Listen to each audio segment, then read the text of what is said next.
பள்ளி மாணாக்கர்களிடையே போதைப் பொருள் பயன்பாடு ஏற்பட்டு விடக்கூடாது என்பதை கருத்தில் கொண்டும் பொதுமக்களுக்கு போதைப் பொருள் தடுப்பு நடவடிக்கைகள் தொடர்பான விழிப்புணர்வை ஏற்படுத்த வேண்டும் என்பதற்காகவும் மதுவிலக்கு அமல் பிரிவு காவல்துறையினரின் சார்பில் ஓசூரில் மாணவ மாணவியர் பங்கேற்ற பேரணி இன்று நடைபெற்றது.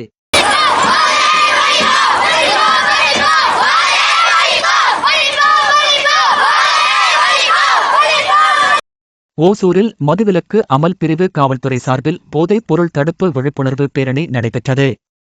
ஆர்வி அரசு மேல்நிலைப்பள்ளியில் துவங்கிய இந்த பேரணியை ஏஎஸ்பி அக்ஷய் அனில் வாகரே மற்றும் மதுவிலக்கு அமல் பிரிவு டிஎஸ்பி சிந்து ஆகியோர் கொடியசைத்து துவக்கி வைத்தனர். இந்நிகழ்வில் மீரா மருத்துவமனையின் தலைமை மருத்துவர் சண்முகவேல் மற்றும் ஓசூர் நகர் காவல் நிலைய காவல் ஆய்வாளர் திரு நாகராஜ் ஆகியோர் பங்கேற்றனர். இந்த விழிப்புணர்வு பேரணிக்கான ஏற்பாட்டை ஓசூர் ஆர்வி அரசு மேல்நிலைப்பள்ளி, பெருமாள் மணிமேகலை பல துறை தொழில்நுட்ப பட்டய கல்லூரி, மீரா மருத்துவமனை உள்ளிட்டோர் செய்திருந்தனர். இந்த பேரணி ஓசூர் ராயக்கோட்டை சாலை, அசோக் பில்லர் மற்றும் நகரின் முதன்மையான தெருக்கள் வழியாக சென்று ராயக்கோட்டை சாலையில் அமைந்துள்ள மீரா மல்டி ஸ்பெஷாலிட்டி மருத்துவமனையில் நிறைவடைந்தது.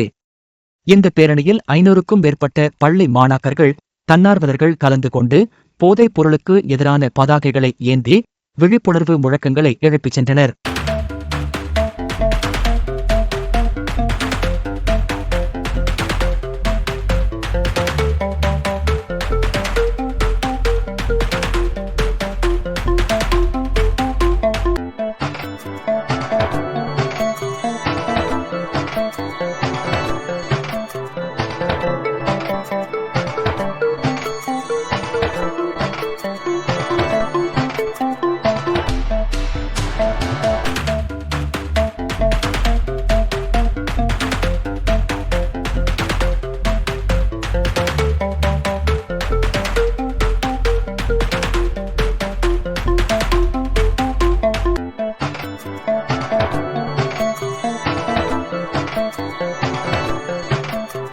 உடனே ஓசூர் ஆன்லைன் சேனலை சப்ஸ்கிரைப் செய்யுங்கள்.